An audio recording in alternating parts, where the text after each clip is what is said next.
થાય ત્યારે એમના એક સગાએ મને ફોન કર્યો.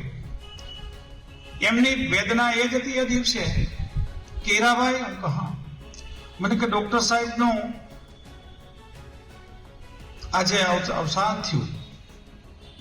એમાં એક સુસાઇડ નોટ છે.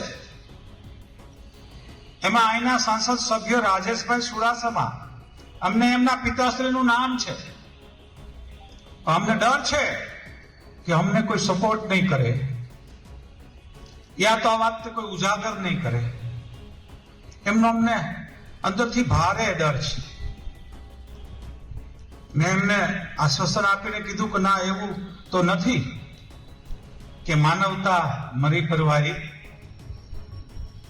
ન્યાય તો ચોક્કસ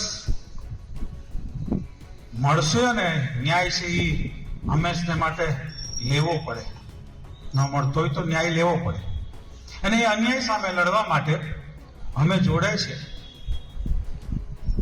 ત્યારે કોઈ બહુ સારું કીધું અને સાચું કીધું કે આ દેશમાં અને આપણા વિસ્તારમાં હોય કે દેશમાં હોય, જેટલું દુર્જન લોકોએ નુકસાન કર્યું છે એમના કરતા સજ્જન લોકોની નિષ્ક્રિયતા છે, એમણે વધારે નુકસાન કરે છે. સજ્જન લોકો એટલી બધી નિષ્ક્રિયતા રાખશે કે ફરી આવા બનાવો બનવા દેવાના છે. યા સક્રિયતા રાખવાની છે કે સારું સારું લાગે એવું જ બોલવાનું છે. ના, મને એમ નથી લાગતું કે સાચી શ્રદ્ધાંજલિ એમને કહેવાય કે માત્ર સારું લાગે એવું બોલવું. યા તો કોઈના સંસદ સભ્ય હોય યા શાસક પક્ષના 156 નો ધક્કો હોય એટલે ના બોલી શકવું, એ પણ બરાબર નથી.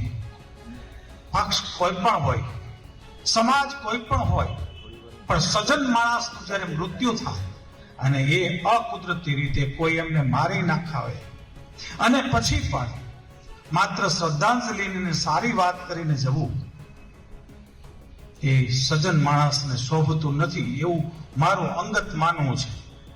કોઈને ગમે ના ગમે એમની મને કોઈ પરવા નથી, પણ લોકશાહી દેશમાં સાચું બોલવું, સત્ય બોલવું, જે હોય તે બોલવું, ભગવાન સિવાય કોઈથી ડરવું નહીં, જેનાથી જે થાય એ કરી લે, એમાં કઈ વાંધો નહીં.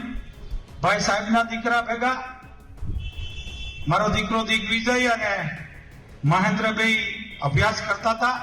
એમને ફોન કરીને મારા દીકરાએ આશ્વાસન આપ્યું હતું દિગ્વિજય જોટવાએ